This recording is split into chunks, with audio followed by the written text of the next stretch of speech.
Tu approches ta bouche féline. Attends-moi, faut que j'urine. Mon zizi délicieux est peut-être vicieux. Ces paroles issues de la chanson Alice ça glisse de Francky Vincent peuvent prêter à sourire ou à l'affliction.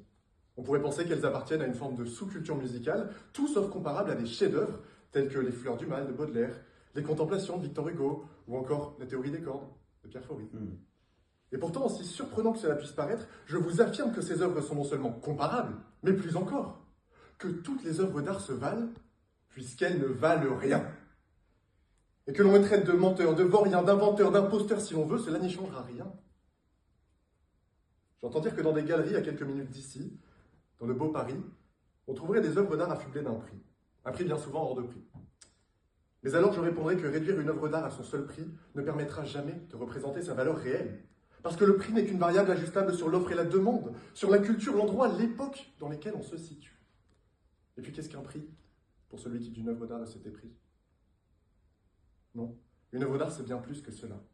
C'est le résultat d'une action dont le but fini est de provoquer chez nous des développements infinis, des réflexions, des intentions, des actions, une tempête d'émotions qui ravage tout sur son passage, mais face à laquelle on ne cherche pas un instant à prendre le large.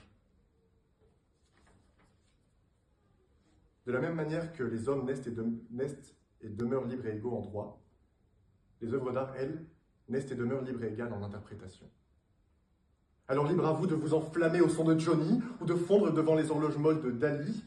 Libre à vous de vous évader avec Monet et ses jardins ou de rester de marbre face aux sculptures de Rodin.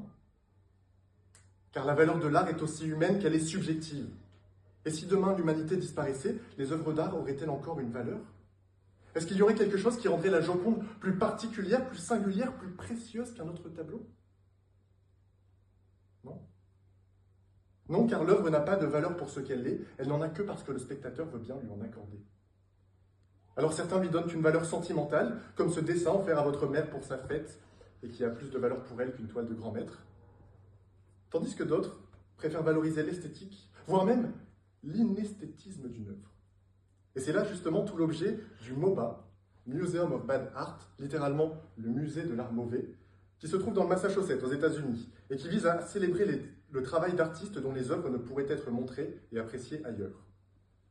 L'existence même de ce musée montre que chaque œuvre, dans son unicité, porte en elle une infinité d'interprétations, une richesse qui nous échappe ou bien qui nous touche. Au fond, ce qui leur donne leur véritable valeur à toutes ces œuvres, c'est notre capacité à les éprouver, à les vivre. Alors qu'elles viennent de la rue, d'un musée ou de l'ombre d'une chambre, toutes les œuvres se valent, toutes les œuvres sont légitimes. Et donc, celles de Francky Vincent sont aussi. Alors vas-y Francky, c'est bon. Vas-y Francky, c'est bon. Je vous remercie.